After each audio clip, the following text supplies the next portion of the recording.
ಎಲ್ಲರಿಗೂ ನಮಸ್ಕಾರ. Welcome back to my channel cooking with ಅಮ್ಮ. ನಾವಿವತ್ತು ಅತಿ ಸುಲಭವಾಗಿ ಮತ್ತು ಈಸಿಯಾಗಿ ಮಾಡೋ ರೆಸಿಪಿ ಮಾಡ್ತಾಯಿದ್ದೀವಿ, ಅದು ಫ್ರೈಡ್ ರೈಸ್. ಹೇಗೆ ಮಾಡೋದು ಅಂತ ನೋಡೋಕ್ಕಿಂತ ಮುಂಚೆ ಮೊದಲೇ ಬಾರಿ ನನ್ನ ವಿಡಿಯೋ ನೋಡ್ತಿರೋರು ಲೈಕ್ ಮಾಡಿ, ಶೇರ್ ಮಾಡಿ ಆ್ಯಂಡ್ ತಪ್ಪದೆ ಕಮೆಂಟ್ ಮಾಡಿ.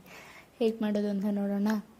ಈ ರೆಸಿಪಿ ಮಾಡೋಕ್ಕೆ ಮೊದಲಿಗೆ ನಾನು ಹುಳ್ಳಿಕಾಯಿ, ಕ್ಯಾರೆಟು, ಕೊತ್ತಂಬರಿ ಸೊಪ್ಪು, ಈರುಳ್ಳಿ, ಕ್ಯಾಪ್ಸಿಕಮ್ ಮತ್ತು ಶುಂಠಿ ಬೆಳ್ಳುಳ್ಳಿ ಇಷ್ಟನ್ನು ಹಚ್ಚಿಕೊಂಡಿದ್ದೀನಿ. ಮೊದಲಿಗೆ ನಾನು ಬಾಣಲಿ ಇಕ್ಕೋತಾ ಇದ್ದೀನಿ. ಬಾಣಲಿ ಬಿಸಿ ಆದ ನಂತರ 120 ml ಅಷ್ಟು ಎಣ್ಣೆ ಆ್ಯಡ್ ಮಾಡ್ಕೋತಾ ಇದ್ದೀನಿ. ಎಣ್ಣೆ ಬಿಸಿ ಆದ ನಂತರ ಅದಕ್ಕೆ ನಾನು ಹಚ್ಚಿಕೊಂಡು ಶುಂಠಿ ಬೆಳ್ಳುಳ್ಳಿ ಆ್ಯಡ್ ಮಾಡ್ಕೋತಾ ಇದ್ದೀನಿ. ಅದಾದ ನಂತರ ನಾನು ಹಸಿರು ಮೆಣಸಿನ್ಕಾಯಿ ಹಾಕ್ಕೋತಾ ಇದ್ದೀನಿ. ಹಸಿರು ಮೆಣಸಿನ್ಕಾಯಿನ ಅದನ್ನು ನೀಟಾಗಿ ಫ್ರೈ ಮಾಡ್ಕೊಂಡಿದ್ದ ನಂತರ ಹಚ್ಚಿಕೊಂಡಿದ್ದ ಈರುಳ್ಳಿ ಹಾಕ್ಕೋತಾ ಇದ್ದೀನಿ. ಈರುಳ್ಳಿನ ಗೋಲ್ಡನ್ ಬ್ರೌನ್ ಬರೋವರೆಗೂ 5 to 6 minutes ನೀಟಾಗಿ ಫ್ರೈ ಮಾಡ್ಕೋಬೇಕು.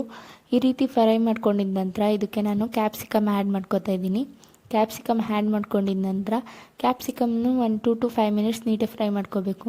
ಫ್ರೈ ಆಗಿದ ನಂತರ ಅದಕ್ಕೆ ನಾನು ಹಚ್ಚಿಕೊಂಡಿದ್ದು ಹುಳ್ಳಿಕಾಯಿ ಮತ್ತು ಕ್ಯಾರೆಟ್ ಆ್ಯಡ್ ಮಾಡ್ಕೊತಾ ಇದ್ದೀನಿ. ತರಕಾರಿ ಎಲ್ಲ ಹಸಿ ವಾಸನೆ ಹೋಗೋವರೆಗೂ ನೀಟಾಗಿ ಎಣ್ಣೆ ಒಳಗೆ ಫ್ರೈ ಮಾಡ್ಕೋಬೇಕು.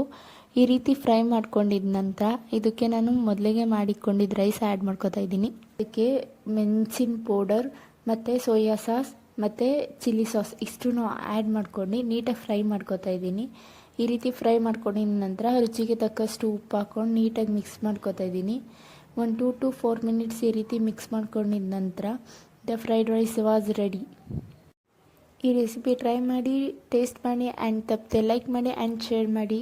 ಪ್ಲೀಸ್ ಸಪೋರ್ಟ್ ಮಾಡಿ. Thank you for watching my video.